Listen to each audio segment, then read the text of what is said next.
G'day everybody, this is Taff en route, and the usual suspects are in the car again. You've got the great big Phil Ashcroft there, and the up-and-comer Lloyd Moore.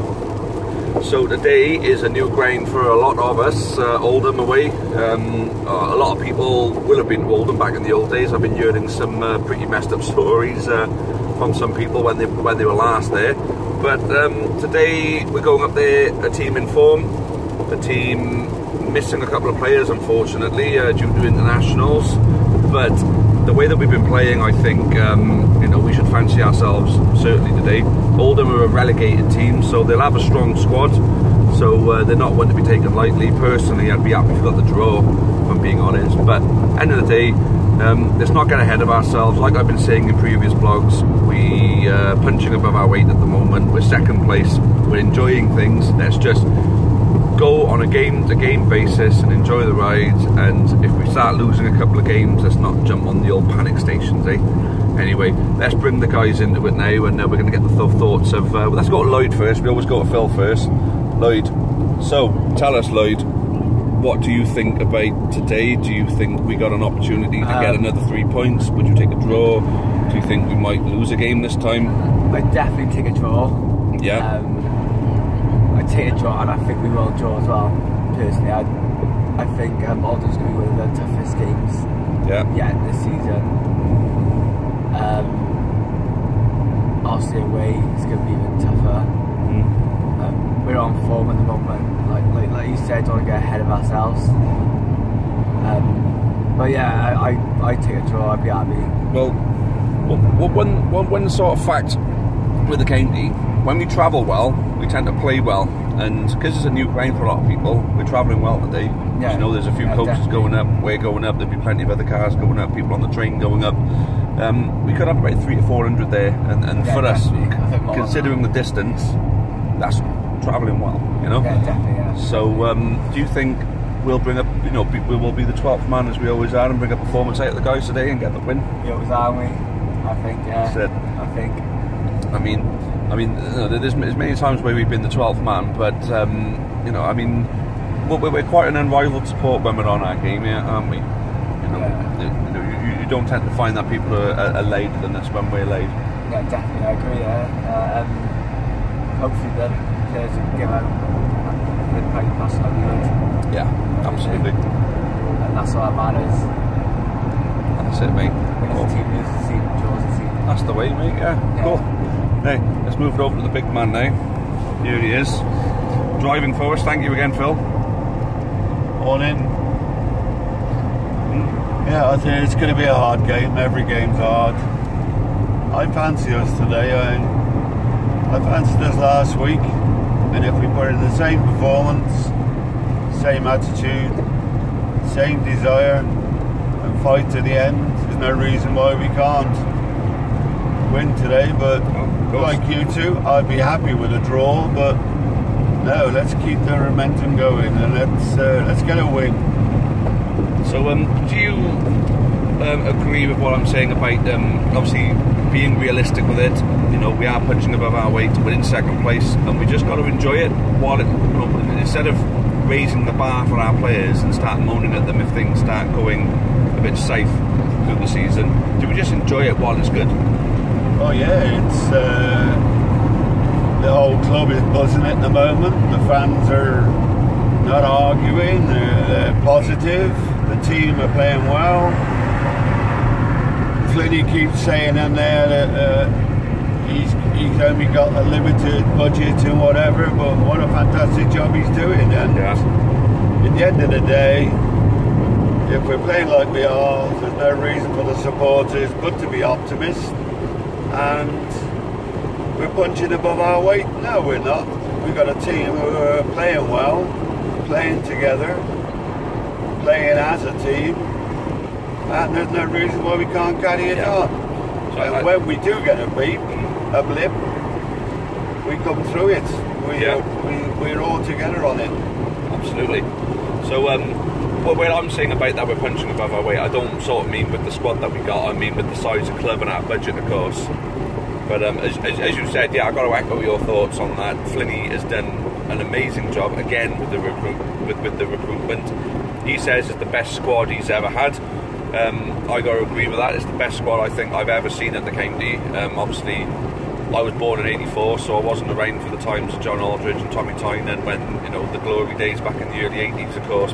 But now, I think this is the best team I've seen, and you've got to think there was a team not so long ago that nearly made it into the playoffs. So, I suppose the question is, do you think this team is capable of getting the playoffs? Well, as you say, it's early days.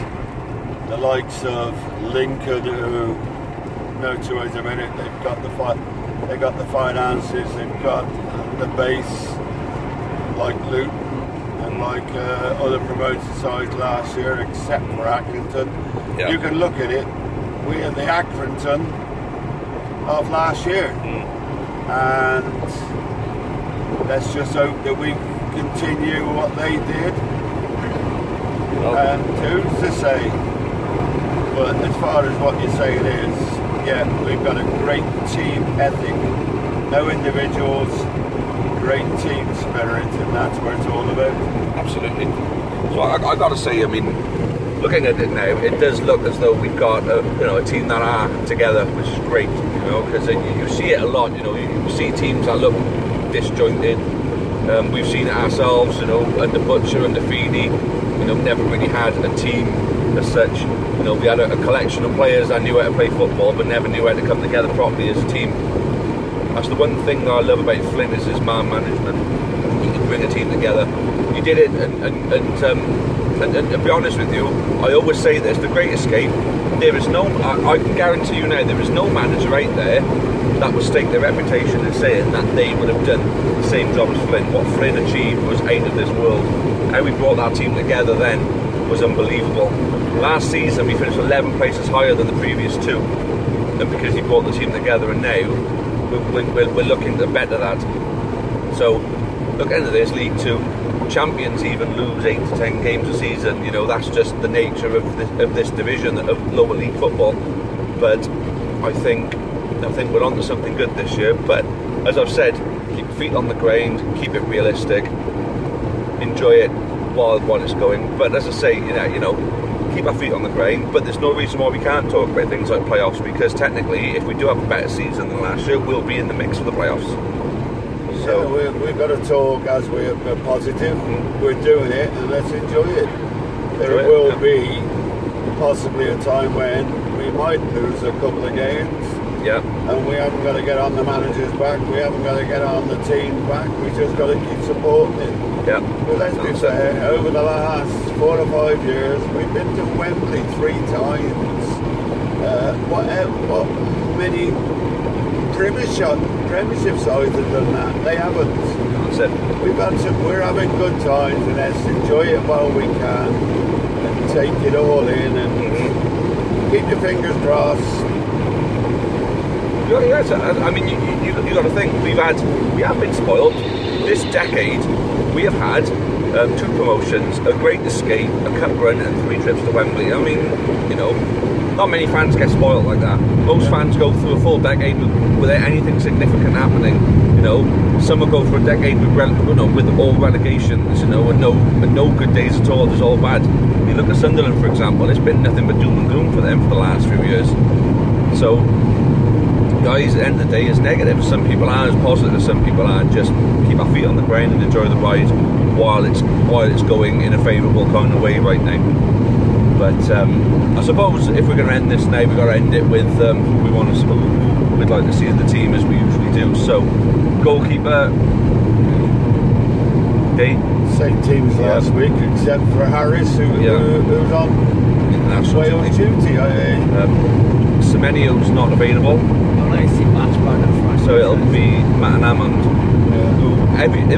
Them two were everyone's picked for the starting two from the beginning of the season. Obviously Harris and Semenyo have staked a claim from good performances between the two of them. Obviously Harris, you know, the more likely choice, but Jamil Bat is a proven striker in this division. Not so much a goal scorer, but a really good number 10 or target man. So So he's got a chance today to prove himself. Yeah. And make it hard for those two to get back in the side. Exactly. If he wants it, he's got to do it. If he doesn't want it, those two will come back in and take his place. But I like him, but he needs to do a lot more than what he's done up to now. Yeah. And let's hope he starts today and does it. I say he scored a couple of them. He scored against Cambridge away, and obviously scored the last minute winner against Notts County. So he's already scored 2 goals for us, which is, you know, putting him, you know, on a ratio that's better than what he's probably used to at the moment already, because he hasn't played every game for us, of course. So I've got high hopes for him. I mean, you know, we're talking a big guy like that, getting some really good service from some really, really good ball-playing midfielders. And that's the thing, you look in that midfield, and Dolan, when he's on his day, can put a ball on a sixpence. Baconson, you know, he's the same. He's a very, very, very, I wouldn't say so much creative, but he's like a free-flowing game player. He's a workhorse. He's a workhorse. Yeah. He's very much, as Lloyd just said then, he's very much box to box, comfortable with the ball, can turn, spread the play, can spot the gaps to run into with the ball as well. And obviously Sheehan is the creative spark behind us as well. I mean, we got a fantastic trio midfield, and Andrew Cross, the captain, can't get in the team at the moment. So for me, the midfield's got to stay the same, and I think the defence have as well. There's talk of Mark O'Brien getting back into the team because he is a fantastic defender, but who do you drop for him at the moment? Nah. So I think the defence got to stay the same, and I think left back has obviously got to be Butler, but this has been an ongoing debate now from game 1. Who is our number 1 right back? Is it Pipe or is it Forbes? And I think between the two of them, it is literally going to be a matter of, do Oldham have a strong, fast left winger, and do they have overlapping fullbacks? Now, dependent on who the threat in the left is dependent on who gets the starting spot at right wing back. You've got to start with Pipey. Or vice versa. If you start with Forbes, you got Pipey to come on. And, and as you say, it's a luxury that through his dealing with the market and whatever, we've got literally 2 players for every position, and that's what it's all about. And it's proven to be the right thing, because we haven't got to worry about, if somebody gets injured, because there's somebody there to take the place. Now, I would keep the back 4 as it's been. I feel sorry for Mark O'Brien, he got injured, but that's football, and what a player to bring on if we got a problem in defence. Exactly, it just goes to show we have got a bit of strength and depth. You know, we got an international player available on the bench to come into the fold. We still got Charlie Cooper. And of course, we've got the likes of Harris, Semenyo, Matt, and Hammond up front, and forgetting Marsh Brain as well. So there's strength and depth for certain. So no doubt about it. Tuesday night we play Swindon in that cup. These players will get game time and the goalkeeper, which they do need. But today is the bread and butter. You've got to. He's picked his side already, there's no 2 ways about it. He knows who's playing. And right or wrong, we back him to the hilt. So we're basically saying unchanged from Port Vale, except for obviously Harris is 8, Semenyo is 8, so it's got to be Matt and Hammond up front. We're agreed on that then. See Marsh Brown up front, see how he gets on. I'm not sure if he'd be as effective as a striker as he probably would be as a winger, because this is the kind of game where we could have experimented with a 4-3-3 with 2 inside forwards if Wilmot was available, because we could have Wilmot as an inside forward, Marsh Brown as an inside forward with Hammond in the centre, and then the usual midfield 3. Dolan as the deep line playmaker, Baconson as the support midfielder, and Sheehan is the advanced playmaker. Then obviously have Butler and Pipe, but then the only thing is you would have to drop a centre back then, so that would be a very difficult decision to make. But there we go. Anyway, guys, we're approaching the 15-minute mark now, so I think we're going to wrap things up on that one. But any last words from you two before we? I think the county will do well today. 3-1. 3-1. Optimistic. I'm thinking 1-1. I think we're going to get a draw today. There we go, that's it. Sheehan to score. Yeah, I think he's due a goal, isn't he? Josh Sheehan. Anyway, thanks all for watching. This is Taff en route again, and we'll see you all in Oldham. Those of you who are going, those of you who are not, we'll see you at the next home game, which I believe is Yeovil. Yeah. Yes. See you all again. Thanks all, and as always, up kindly.